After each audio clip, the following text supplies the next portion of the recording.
Përshëndetje, unë jam Klejda Tani dhe sot do bëjmë leksionin e vleresimit të pelvisit. Vleresimi i pelvisit bëhet në dy plane, në planin sagital dhe në planin frontal. Në të vërtet, pikat orientuese për ju dhe për neve si fizioterapist janë kreshtat, spina iliake anterior superior dhe spina iliake posterior superior. Gjitha këto do t'i bëjmë dhe praktikisht në një video të dytë, kjo është vetëm pjesa teorike, se çfarë duhet të vlerësoni. Në planin sagital, llojet e pelvisit, ose mund të themi dhe deficitet, ose ndryshimet funksionale dhe strukturale të pelvisit që mund të keni janë dy, anteversioni i madh i pelvisit dhe retroversioni i pelvisit. Këto janë normalisht lëvizje në planin sagital, por nëse qëndrojmë për një kohë të gjatë pa ndryshuar, ose nëse pozicioni normal i pacientit ka anteversion të madh të pelvisit ose retroversion të madh të pelvisit, atëherë do thotë që është një lloj deficiti funksional ose mbase dhe struktural. Nëse kemi anteversion të pelvisit, që është devijimi më i shpesh që mund të ndodhi në pelvisin, atëherë në të vërtetë ai shkaktohet nga raporti i gabuar të 4 grup muskujve. Janë muskujt abdominal dhe flektorët e koksofemoralit dhe muskujt e shpinës dhe glutealët.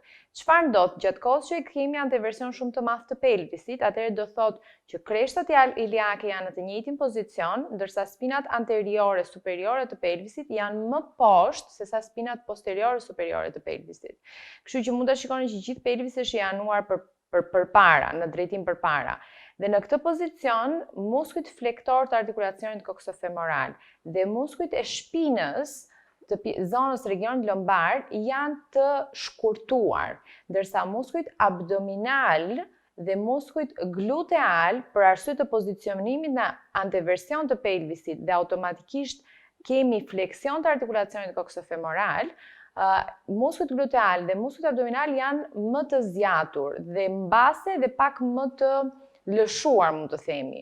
Këto 4 grupet e muskujve janë të gjithë mund të jenë me trigger pointe, nuk kanë funksionin e tyre ideal, sepse duke pasur anteversion shumë të madh të pelvisit, do shikoni që disa lëvizje nuk kryhen dot. Dhe një nga lëvizjet tipike që nuk kryhet dot është ekstensioni maksimal i artikulacionit koksofemoral, për arsye sepse muskujt flektor të koksofemoralit, si iliopsoasi, janë të shkurtuar dhe nuk lejon ekstensionin maksimal të artikulacionit koksofemoral. Dhe kjo mund të vlerësohet shumë mirë dhe në ecjen e pacientit. Në planin sagital, lloji i dytë, ose mund të themi tipi i dytë i pelvisit, ose deficiti i dytë, është retroversioni i pelvisit. Retroversioni i pelvisit është e kundërt e anteversionit të pelvisit. Mënyra se si vlerësohet ose mund të shikohet është se kur kreshtat janë në të njëjtin nivel, ndërsa spinat iliake anteriore superiore dhe spinat iliake posteriore superiore janë po në të njëjtin nivel. Mund të shikoni që do thotë që spinat iliake anteriore superiore janë të drejtuara në drejtim lart dhe posteriorisht. Dhe kështu sheshohet lordoza lombale. Në këto raste shikoni që ku kemi retroversion të pelvisit, kemi dhe sheshim të lordozës lombale. Simfiza spostohet në drejtim kranial dhe kemi kifotizim ndonjëherë të regionit lombal. Duke pasur kifotizim të regionit lombal, mund të shikoni që muskujt abdominal të poshtëm të jenë të shkurtuar, ndërsa muskujt erektor spine dhe grupi i muskujve ekstenzor të shpinës mund të jenë të zgjatur. Por nuk do thotë që prap kanë funksion ideal, do thotë që nuk kanë atë sinergjinë dhe bashkëpunimin midis grupeve të muskujve. Dhe automatikisht kjo mund të lidhet dhe me hiperekstension të artikulacionit koksofemoral. Në planin frontal, mund të jetë një lloj devijimi të pelvisit, ose mund të themi pelvisi i pjerët dhe devijim lateral të pelvisit. Në përgjithësi kjo ndodh kur një ekstremitet është më i gjatë se tjetri, ose kur disa grup muskuj mund të jenë të shkurtuara. Çfarë do thotë? Kur kemi devijim në planin frontal të pelvisit, mund të shikoni që kreshta ose kocka iliake e tërë e një ane të pelvisit është ekspostuar më sipër se tjetra, që do thotë dhe kreshta, dhe spina iliake anterior superior, dhe spina iliake posterior superior e një ane të pelvisit janë më sipër ose më poshtë se ana tjetër, që kjo tregon që keni pelvis të pjerët. Dhe kjo mund të ndodhi nëse një ekstremitet është më i gjatë, nëse unë do kisha një ekstremitetin e djathtë më të gjatë se të majtën, atëherë do shikoni që gjithë pelvisi i djathtë është në drejtim për lart, kështu do thotë dhe kreshta, dhe spina iliake anterior superior dhe spina iliake posterior superior janë në drejtim më lart se sa ana e majt e imja. ose mund të ndodhi nëse kemi hiperaktivitet të muskujt quadratus lumborus, që të kemi shkurtim të muskujt quadratus lumborus dhe në atë moment shikoni që kreshta është më lart. Mund të kemi automatikisht mbase dhe genua valga të një anës ose genua recurvatum, do të thënë gjuri vetvetiu mund të shkaktojë, nëse shikoni që gjuri është në genua recurvatum, atëherë mund të shkaktojë dhe një devijim të pelvisit në planin frontal ose genua valga. Ndërsa në planin transversal, themi planin transversal sepse ky është një farë mënyre rotacion në vetvete të trupit të pelvisit, ose ndryshe themi torsioni pelvisit, dhe torsioni pelvisit është kur keni deformim të dy kockave iliake. Mendoni sikur këto duart e mia janë kockat iliake dhe shikoni që një farë mënyrë ato janë të spostuara dhe të rrotulluara në vetë trupin e pelvisit. Çfarë ndodh, e keni dhe shembullin këtu, nëse marrim rastin që spina iliaka posterior superior e majt është në drejtim superior, e keni më sipër, do thotë që spina iliaka anterior superior i majt do jetë më poshtë. Kreshtat janë në të njëjtin nivel. Ndërsa e kundërta ndodh në anën tjetër, spina posterior superiore e djathtë do jetë më poshtë dhe spina iliaka anterior superiore e djathtë do jetë më sipër. Kështu që keni një lloj devijimi ose rrotullimi në vetë trupin e pelvisit, e tërësisë. Do të thënë dy kockat iliake janë të rrotulluara kundrejt njëra tjetrës.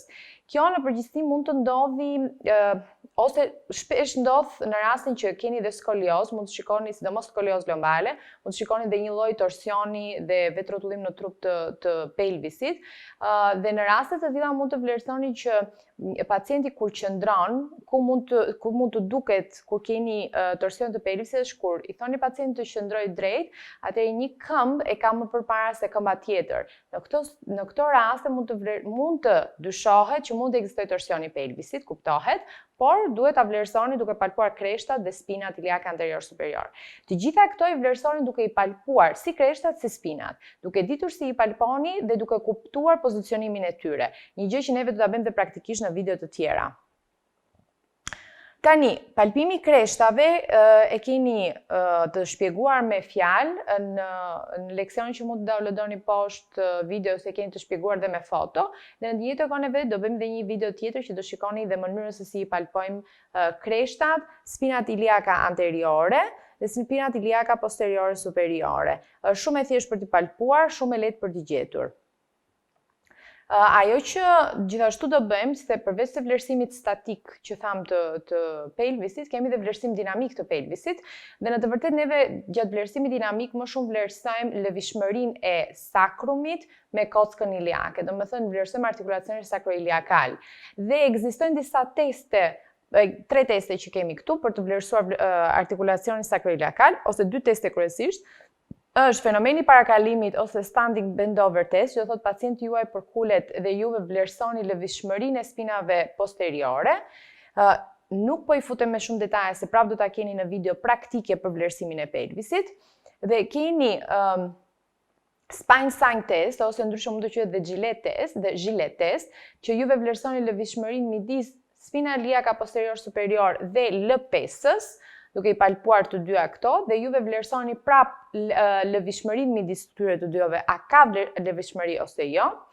Ndërsa refleks në të vërtet më shumë nuk vlerësoni vetëm artikulacionin sacroiliakal, por vlerësoni në përgjithësi disfunksionin e muskulaturës së pelvisit dhe stabilizimit të brendshëm të trungut dhe të trupit.